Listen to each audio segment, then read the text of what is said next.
So give a physical property of magnesium, knowing it's a metal. There's a whole list of things here you could do. So we could say it would have a high melting point, it would be shiny, it would be a good conductor of electricity. There's going to be more, but you get the idea. Any basic property of a metal will get the mark. Which element is the same group? Remember groups on the periodic table. So let's do a quick sketch of the periodic table. Groups on the periodic table go up and down. So magnesium is in this group. So you're looking for something in this group as well. So to do this, go to your periodic table, check these out, and the option is going to be D. Okay, magnesium's got 12 electrons. How do you arrange them? So it's got 2 and 8 is 10, so it's going to have 2 left over to get the mark. The electron configuration of chlorine is this. Explain how the configuration is linked to its period. Okay, so it has got 1, 2, 3 energy levels. So because it's got 3 energy levels, therefore it's in period 3. So we can say here it has 3 energy levels. It is in the 3rd period. That's why. Okay, 1 mark for each of those.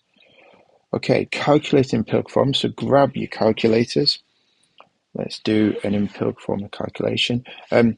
Remember, empirical formula calculations are linked to the triangle that Mr. Moles is underneath the mass. Okay, so we have got magnesium, Mg, and we've got 1.2 grams, that's the mass.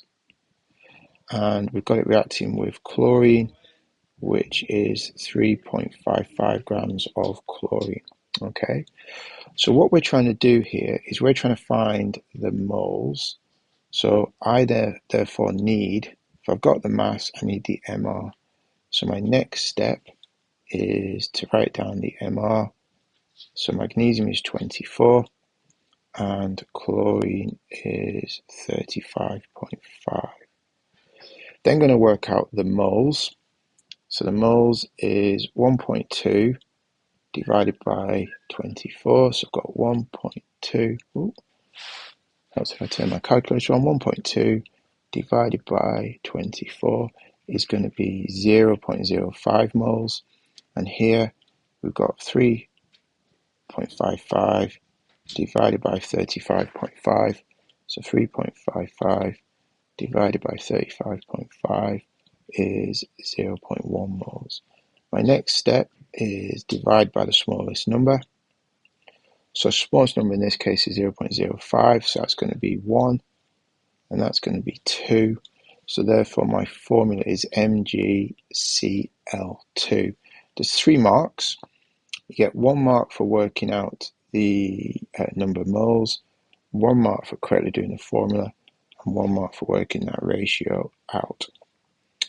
Okay, sodium reacts with chlorine to form sodium chloride, which contains ionic bonds. Hydrogen reacts with chlorine to form hydrogen chloride, which contains covalent bonds. Describe the differences between these bonds. Okay, 4 marks. We'll get 4 points across. So let's deal with the ionic first, because it's on this side. So here we can say that ions form which are held together by electrostatic attractions. So ions form which are held together by electrostatic attractions, and these ions are formed because there have been a transfer of electrons.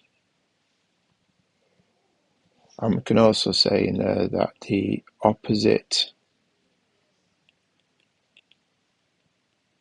charged ions attract each other.